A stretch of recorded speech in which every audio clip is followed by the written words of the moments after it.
और वो सरजू, कल सुबह तक मुझे सरजू की खबर चाहिए। उसके गांव में उसका एड्रेस ढूंढो। और हाँ, वो फॉरेंसिक वालों से कह देना कि राधिका मर्डर केस में जितने भी खून के निशान मिले हैं, चाहे वो उसके पैरों में थे या उसकी दीवारों पे, मुझे इन सब की रिपोर्ट्स चाहिए। और एक बात हमेशा याद रखना, खून की हर एक बूंद, एक कतरा हमें खूनी तक पहुंचा सकता है, समझे? या अपनी जवानी, अपना टाइम बर्बाद कर रहे हो। खून, खून के धब्बे। कभी सोचा कि तुम्हारी रगों में मेरा खून तोड़ता है? मेरी तरफ कुछ फर्ज है तुम्हारा।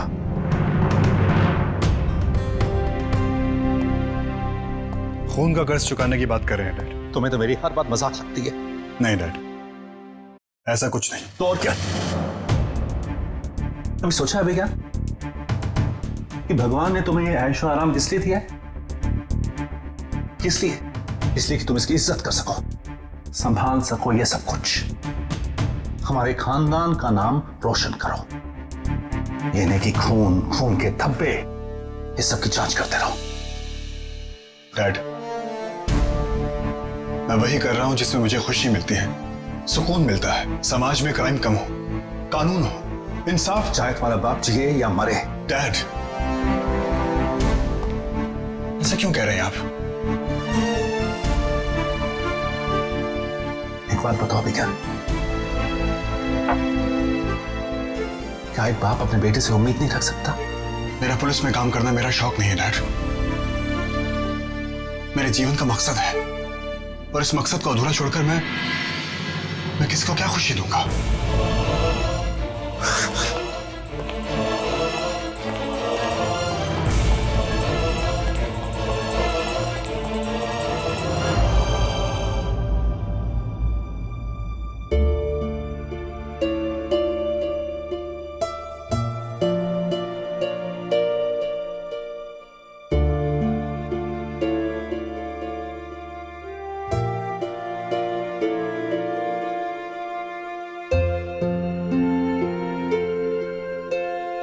मेरा ऑटोग्राफ कल दूंगी।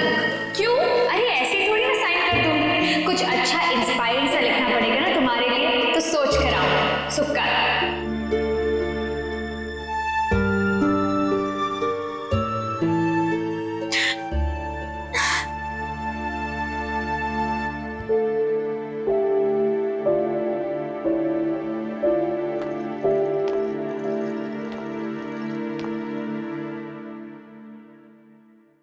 कम बेटा, मेरी शिखा इज अ ब्रेव गर्ल। ना बेटा, इतने मोटे मोटे आंसू ना। क्या बात है, उस बच्ची राधिका की याद आ रही है ना? कल ही मिली थी मैं उसे, ऑटोग्राफ चाहती थी वो मेरा।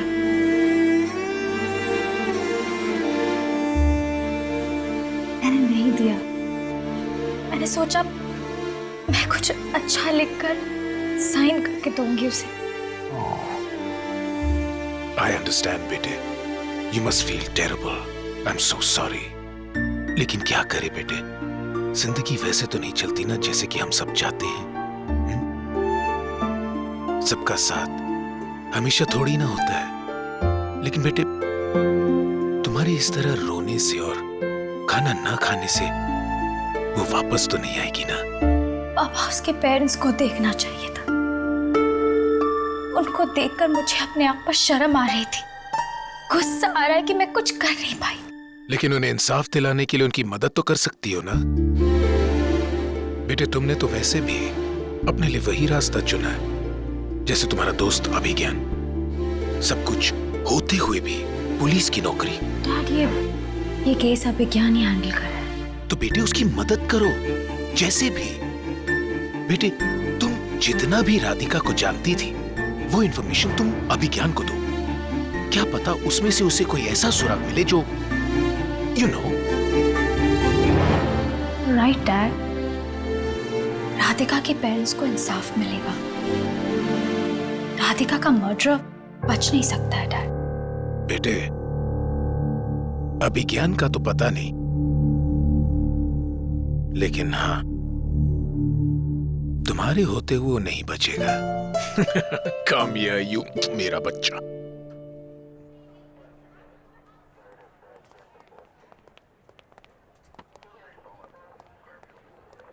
हाँ हाँ, वो कुमार साहब मिले थे। बोलेंगे क्या? हाथ मिलाया और बोले कि मयंक, 1 साल में मैं तुम्हें सब इंस्पेक्टर से इंस्पेक्टर बनते देखना चाहता हूँ। अच्छा सुन, अपन बाद में मिलते हैं। आज वो नया ऑफिसर आ रहा है ना, गौतम साहब। बाय। ये एसीपी जयराज का बेटा है ना? हाँ सर, अब आप देखिएगा, बड़े साहब के बेटे आएंगे 9 की शिफ्ट में 10, 11, 12 बजे तक। हाँ ठीक है, और वैसे भी नौकरी पे आशीर्वाद बाप का, और बेटे ने ऐश किया टॉप का। अगर चाहो तो तुम्हें एसीपी जयराज के अंडर रखवा देता हूं। क्यों? तरक्की हो जाएगी भाई, डायरेक्टली एसीपी को रिपोर्ट करोगे। क्या कहते हो? आज एक बात का ख्याल रखना पड़ेगा। मैंने सुना है एसीपी अपने जूनियर से बहुत ठोक बजा के काम करवाते हैं, किसी पे रहम नहीं करते। उनका अपना बेटा पिछले 4 साल से इंटीरियर्स के चंदरपुर जिले में पोस्टेड था। Sorry sir. Sub inspector Mayank. मैं सब इंस्पेक्टर कुशल। सर, हवलदार रमन, स्वागत है आपका इस चौकी में। Thank you sir. Havildar Suresh. Hello Gautam sir, welcome. मैं इंस्पेक्टर गोपीनाथ, इस स्टेशन का इंचार्ज। सुरेश, सबको ठंडा बोलो। Yes sir. जेल के अंदर भी, जेल के बाहर भी, सबके लिए गौतम की ड्यूटी ज्वाइन करने की खुशी में मेरी तरफ से सबको पार्टी। गौतम जी, हम लोग आराम से फुर्सत में बातें करेंगे। सब इंस्पेक्टर मयंक, इन्हें इनका कैबिन दिखा दो। Sure sir, take care. Thank you sir. आप लोग काम करिए। सर, मुझे लगता है कि आपको यहाँ की अटेंशन अच्छी नहीं लगी। नहीं यार, अटेंशन अजीब सी है। तो जब मैं चंदरपुर में था तो वहां के सीधे साधे गांव वाले अपने बीच में एक अफसर को देखकर ज्यादा अटेंशन देते थे, समझ में आता है। लेकिन यहाँ शहर में मेरे फादर के नाम की वजह से मुझे इतनी अटेंशन मिलेगी, थोड़ी अजीब बात। सर, फादर का नाम एसीपी जयराज हो तो अटेंशन तो मिलेगी नेचुरली। ठीक है यार। मेरा कैबिन कहाँ है? सर इस तरफ। I'll follow you. Mayank, I'll just be with you.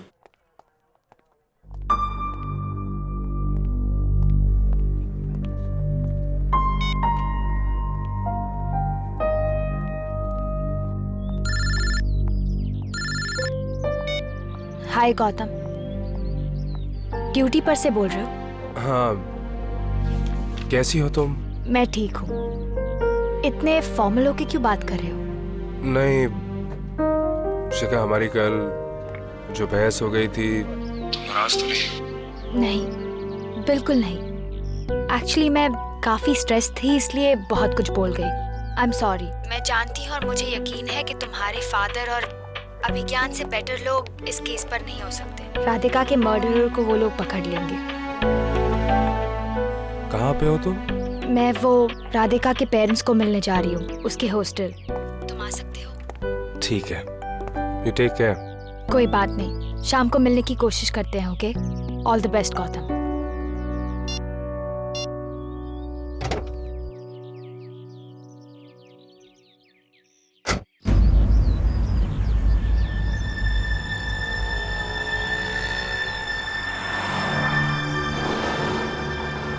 Excuse me, ये हॉस्टल के गेस्ट रूम्स कहाँ हैं?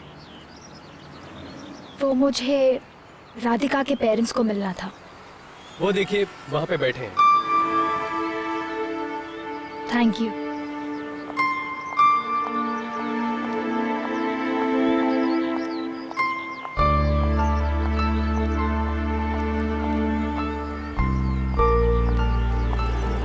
नमस्ते अंकल। नमस्ते आंटी। आपको यहाँ कोई तकलीफ तो नहीं है ना? नहीं बेटे, ये लोग हमारा बहुत अच्छे से ख्याल रख रहे हैं।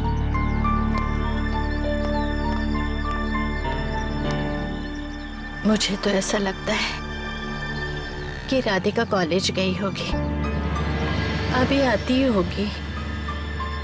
जब उससे मिलने आते थे रोज 12 बजे तक यही इसका इंतजार करते थे हम। कॉलेज से वापस आती थी और आपको घुमाने जाया करती थी।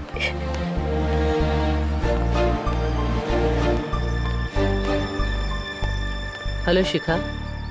नमस्ते। नमस्ते। कुछ पता चला? नहीं, अभी तक कुछ नहीं पता चला। वो ऑफिसर जो इस केस पे है, इंस्पेक्टर अभिज्ञान, तुम्हारे फ्रेंड है ना?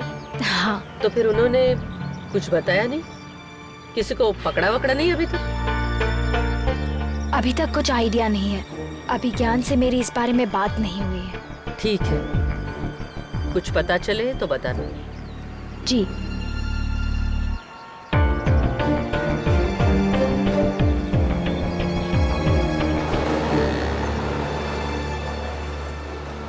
पता नहीं कब तक इंतजार करना पड़ेगा।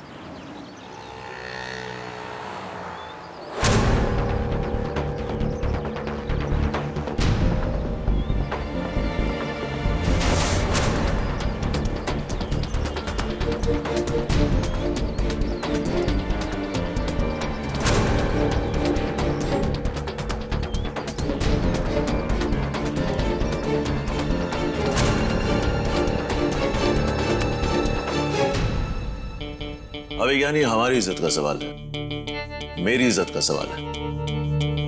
राधिका जैसी मासूम बच्ची का हॉस्टल में खून हो जाना कोई मामूली बात नहीं है, ऊपर से भी बहुत प्रेशर है।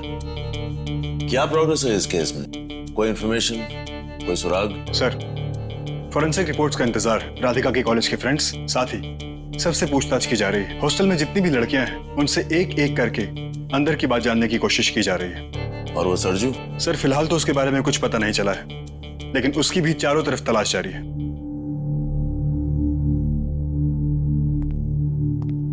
इसमें दो बातें हैं। इन्वेस्टिगेशन से हम इतना तो जान चुके हैं कि राधिका का कोई गलत या गैर जिम्मेदार पास नहीं था। ऐसे में एक लड़की का हॉस्टल में खून हो जाना बहुत अफसोसजनक बात है। Yes sir. लेकिन कोई किसी को यूं ही तो मारता नहीं, सो कुछ तो हुआ ही है। एक काम करो, राधिका ने पिछले एक हफ्ते में, पिछले एक महीने में, पूरे पिछले एक साल में जो भी किया है उसका पता करो। सारी इंफॉर्मेशन कलेक्ट करो और उसको स्टडी करो। Yes sir. उसमें से शायद कातिल का पता तो न चले, लेकिन ये तो मालूम चल ही सकता है कि कत्ल हुआ क्यों। और दूसरी बात, बच्चे एक शहर से दूसरे शहर पढ़ने जाते हैं, ये बड़ी आम सी बात है। और ऐसे में किसी एक लड़की का हॉस्टल में खून हो जाता है तो ये बात समाज में डर पैदा कर सकती है, लोगों को नर्वस कर सकती है। मीडिया इसका हम पर प्रेशर बढ़ाएगी। सो इस केस को सॉल्व करना बहुत जरूरी है। Just get on with it. Yes sir. Sanjay sir, तुम राधिका की कॉलेज ऑफिस से? यस सर, मैं भी वही सोच रहा था। राधिका के क्लासमेट्स, उसके फ्रेंड्स, उनका बयान ले लेता हूँ। Good, go. Yes sir. Sarju के बारे में जितने भी सुराग मिले जिन्हें अब तक फॉलो नहीं किया गया, तब उनके पीछे जाओ। सर। सर।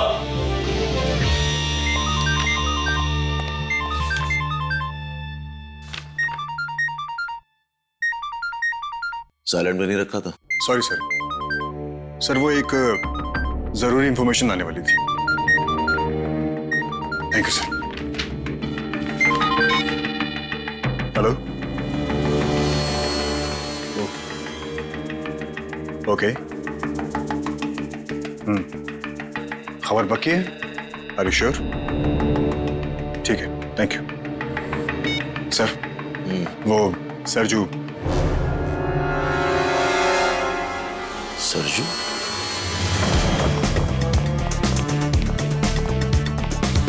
सरजू अभी तक मिला नहीं है।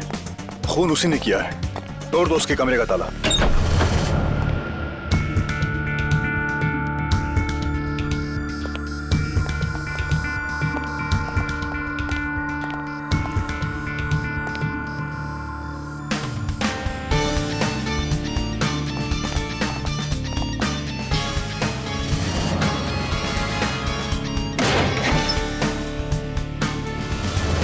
सर सरजू अपने पैसे भी छोड़कर गया है। पैसे छोड़कर गया? ऐसा कैसे हो सकता है? भागने के लिए पैसे की जरूरत तो पड़ती है ना। लगता है कि सरजू भागा नहीं है। भागा भी नहीं है और छुपा हुआ भी नहीं है। हाँ, भागा भी नहीं और छुपा भी नहीं।